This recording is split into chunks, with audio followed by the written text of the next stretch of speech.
आशुतोष जी, अब आप सवाल का जवाब दे दीजिए कि किसकी नीति चीन की तरफ बेहतर है और किसकी राजनीति बेहतर है। क्या चंद्रयान का जो माहौल है, सक्सेस का माहौल है इस देश में, क्या इसके खिलाफ एक नैरेटिव सेट किया जा रहा है? क्योंकि हर बार ऐसा होता है कि कुछ अच्छा हो तो एक विपक्ष का उल्टा नैरेटिव आता है। पॉजिटिव राजनीति की दुहाई के बावजूद तो पूरा देश समर्थन कर रहा है। कैसी बात कर रहे हैं आप? चंद्रयान हमारे लिए प्राउड की बात है। भारतीय जनता पार्टी इसकी चांद मुबारक, चांद मुबारक। बिल्कुल सही। नहीं, अनुराग भदौरिया जी, आप अगर दोबारा चांद मुबारक कहेंगे तो आपको आप बाइकआउट हो जाएगा। हाँ, मुझे ऐसा लग रहा है। और हमें तो नाविका जी की चिंता नहीं, हमें नाविका जी की चिंता हो रही है। हम तो बाइकआउट है ही, नाविका जी ना हो। बिल्कुल, मुबारक शब्द को भारत के शब्दकोश से बाहर कर देना चाहिए। ये क्या मतलब है आप लोगों का? सांप्रदायिकता फैलाते हैं आप लोग। बिल्कुल। अरे अभी नाविका जी फैला रही थी। नहीं, नाविका जी समझदार नहीं फैलाई, उन्होंने मुबारक दी मुझे। अच्छा अनुराग जी, आप देखिए, 3 चीजें हैं और इन 3 चीजों में बड़ी गंभीरता से बात करनी चाहिए। पहली बात तो ये कि जो लोग ये कहते हैं कि एंटनी ने 2012 में ये कहा था, उनको थोड़ी बहुत पढ़ लेना चाहिए, थोड़ा समझ लेना चाहिए। मैं आपको कितनी कोट कर दूं। 28 नवंबर 2011 को इकोनॉमिक टाइम्स की रिपोर्ट है। इसके अलावा 28 नवंबर 2011 के अलावा जो है, अगर आप ध्यान से देखें तो 8 मार्च 2012 की रिपोर्ट है, जहां एंटनी क्या कहते हैं उस पर कोई ध्यान नहीं दे रहा। लेकिन ये एक नैरेटिव बिल्ड करने की कोशिश की जा रही कि दरअसल एंटनी ने कहा था कि चाइना बहुत आगे है, इसलिए हमें इंफ्रास्ट्रक्चर बिल्डअप नहीं करना चाहिए था, अर्धसत्य नहीं बोलना चाहिए। दूसरी बात, अभी भारतीय जनता पार्टी के प्रवक्ता क्या करे, 2014 के पहले उनको शायद भूल गए 11 सितंबर 1967 नाथुला के अंदर जब भारत ने चीन के 380 सिपाहियों को मार गिराया था, उसका भी ध्यान रखना चाहिए था। हाँ, 1962 में हम लोग जरूर हारे थे, और न केवल हारे थे बल्कि एक तकलीफ हुई थी देश को। लेकिन उस वक्त भारत लोकतांत्रिक था, इसलिए अटल बिहारी वाजपेयी ने जब खड़े होकर कहा युद्ध के दौरान मारे गए थे देश के प्रधानमंत्री को, आप गिनती कर रहे हैं तो 3,500 सैनिक मारे गए थे। ठीक है, आप कर ली। हाँ, लेकिन उसका दूसरा पहलू था कि अटल बिहारी वाजपेयी ने तब कहा था देश को संसद सत्र बुलाया जाना चाहिए था।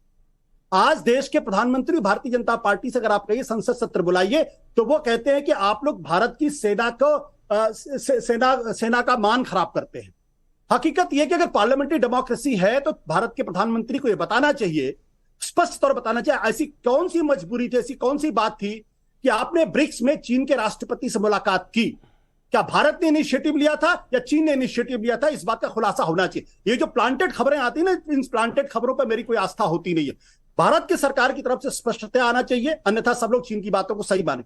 चौथी बात, इसमें जो महत्वपूर्ण बात है वो ये महत्वपूर्ण बात यह है कि जब आप डिफेंस के मसले पर दूसरी सरकारों के ऊपर अगर आप सवाल खड़े करते हैं, तो दरअसल आप भारत की नेशनल सिक्योरिटी के साथ आप एक तरीके से खिलवाड़ कर रहे होते हैं। इसलिए कृपया करके देश की रक्षा के मामले में, नेशनल सिक्योरिटी के मामले में, चाहे मनमोहन सिंह की सरकार हो, चाहे अटल बिहारी वाजपेयी की सरकार हो, देश को एक सुर में बोलना चाहिए। यह साबित करने की कोशिश नहीं करनी चाहिए कि नरेंद्र मोदी के जमाने में तो राष्ट्रीय सुरक्षा में तो बहुत अच्छा काम हो रहा और बाकी लोगों ने गवा दिया। जिन लोगों ने इकोनॉमिक टाइम्स नहीं पढ़ा, 2011 में एंटनी का संसद में दिया गया बयान, 2012 में दिया गया बयान, उनको यहां के अर्धसत्य नहीं फैलाना चाहिए। मैं आपकी भी अर्थ सत्य को जरा थोड़ा सा एक्सपोज कर दूं। Minister of state in the ministry of external affairs Shri E Ahmed provided this information in Rajya Sabha. ये फैक्ट है। ना, मैं ये जानना चाहता हूं, आप सरकार के साथ खड़ी हैं, सरकार की नीतियों को जस्टिफाई करने की कोशिश कर रही हैं, या आप इंडिपेंडेंट पत्रकार से उसकी राय जानना चाहते हैं? अगर मेरी राय जानना चाहती हैं तो मैंने अपनी राय स्पष्ट, मैंने आपकी राय सुन ली, मैं आपके सामने फैक्ट प्रेजेंट करने का हक रखती हूं या नहीं? चलिए, मैं आपको बता देता हूं। मैं किसी को जस्टिफाई नहीं कर रही, मैं सिर्फ फैक्ट रख रही हूं। आशुतोष जी, मुझे क्यों लाल आंख दिखा रहे हैं? सरकार को डिफेंड करते हैं। नहीं, मैं बिल्कुल सरकार को नहीं डिफेंड कर रही, लेकिन मैं ई अहमद जो MOS एक्सटर्नल अफेयर्स थे, उनका एक स्टेटमेंट 28 नवंबर 2011 को एंटनी ने संसद में क्या कहा था, ये स्पष्ट करना चाहिए सुशांत सरीन को। ठीक है, अन्यथा आप देश की राष्ट्रीय सुरक्षा के साथ खिलवाड़ करते हैं और देश की रक्षा नीति पर आप सवाल खड़े करके ठीक है, देश की सार्वभौमिक, ठीक है, लेकिन जब आप छतरी दिखाते हैं तो मैं भी एक फैक्ट रखना चाहती हूं। आप छतरी क्यों दिखा रही? सुशांत सरीन ने छतरी दिखाया, आलोक छतरी दिखाए। आप तो इंडिपेंडेंट पत्रकार हैं, आप सवाल करिए। तो इंडिपेंडेंट पत्रकार क्या राज्यसभा में दिए हुए जवाब कोट नहीं कर सकता? आशुतोष जी, आप you are not suppose to defend government. I know what I'm supposed to do, Mr. Ashutosh. Don't teach me my journalism. Thank you. No, I'm not teaching you journalism because you are teaching me. I'm not teaching you anything. No, you are teaching me. That's why आप बहुत आगे हैं। आप नहीं, इतना upset क्यों हो रहे हैं? आप मत होइए उत्तेजित। मैं फैक्ट रखने की कोशिश कर रही हूँ पिछले 5 मिनट से, और आशुतोष जी आप मुझे फैक्ट रखने नहीं दे रहे। ये आपकी ज्यादती है। नहीं, मैं आपसे कह रहा हूँ, मैंने कौन सा फैक्ट आप ऐसा कहा जिसको आप कॉन्ट्रडिक्ट करना चाहती हैं? मैंने जो फैक्ट सुशांत जी आपके ऊपर आरोप है, सुशांत जी आपके ऊपर आरोप है, मैं आपके ऊपर आऊंगी, लेकिन एक फैक्ट रख दूं सामने दर्शकों के, और यह फैक्ट है 22 नवंबर 2012 का, जिसमें एक मिनिस्टर ऑफ स्टेट ई अहमद ने लिखा है और कहा है, Pakistan has been in illegal and forcible occupation of 78,000 square kilometers of Indian territory in Jammu and Kashmir. China continues to be in illegal occupation of 38,000 square kilometers of Indian state of Jammu and Kashmir. In addition, under the so-called Sino-Pakistan boundary agreement, Pakistan has illegally ceded 5,000 kilometers of Indian territory in Pakistan occupied Kashmir to China. ये ई अहमद ने दिया ना। सरकार किसकी थी? Congress party. तो ये सोचिए, उस समय मंत्री की फ्रीडम होती थी राष्ट्र के सामने सही बात रखने की। आज पार्लियामेंट में ये चर्चा क्यों नहीं हो सकती है? नहीं, मेरी आप हाथ मत हिलाइए। आप बताइए कि पार्लियामेंट में हाथ मत हिलाइए। उस समय सोचिए कितनी ट्रांसपेरेंसी होती थी कि पार्लियामेंट के अंदर में मंत्री अपनी बात सरकार की कोई भी नाकामी है तो भी कहता था। आज संसद के अंदर में बहस नहीं हो रही। इस पे बहस होनी चाहिए, बात होनी चाहिए, मंत्री को रखना चाहिए, विदेश मंत्री को ये बात रखनी चाहिए। क्या सच है? आज क्यों यही कमी देश के अंदर में आई है। इसी को कहते हैं लोकतंत्र की कमी आई है कि पार्लियामेंट एक नैरेटिव क्रिएट करके मैं भी कुछ बोलना चाहता हूं। खिलवाड़ करने की कोशिश अगर कोई एक्सपर्ट करता है, he has to be rebutted in as many words.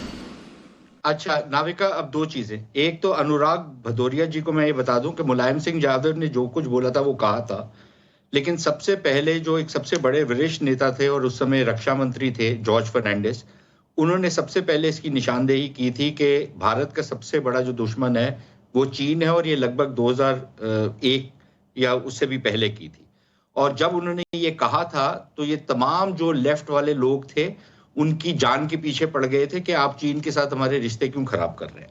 दूसरा, मुझे लास्ट पर्सन ऑन अर्थ जिससे मुझे इंडिपेंडेंस ऑफ जर्नलिज्म धक्के खा करके ये बाहर निकल गया, और ये अब हमारे को दिखाएगा और हमारे को सिखाएगा कि स्वतंत्रता क्या होती है एनालिसिस की। इससे तो मुझे सीखने की जरूरत नहीं है, ठीक है ना। ऐसे लोगों से मुझे कुछ सीखने की जरूरत नहीं है, क्योंकि ये किनकी क्या औकात है। ये आशुतोष तो चुप ही रहे तो बेहतर है। अगर ये उतरना चाहते हैं तो मैं भी उतर सकता हूँ, ठीक है ना। आपकी जो औकात है ना आशुतोष, ये हमको बहुत अच्छी तरह पता है। आप कितने पानी में हैं, आप कहाँ पर आपके लिंक्स हैं, सरकार के नैरेटिव को बढ़ाते हैं, सब कुछ पता है दुनिया को, और किस किस राजनीतिक दल के साथ आप जुड़ चुके हैं और आपके क्या वहां पर हताशा हुई। बस आप यही कह सकते हैं। आप प्लीज मुझे राजनीति में और मुझे कूटनीति के लेक्चर आपके जैसे व्यक्ति से तो लेने की जरूरत नहीं है। आप तो उसमें चुप ही रहे तो बंद करो, ठीक है ना। और ना मुझे भक्ति राष्ट्रभक्ति आप जैसे व्यक्ति से सीखने की जरूरत है। इंडिपेंडेंट एनालिस्ट का ढूंढ करना बंद करो, करना बंद करो। अपनी मिट्टी पलीत करवाएंगे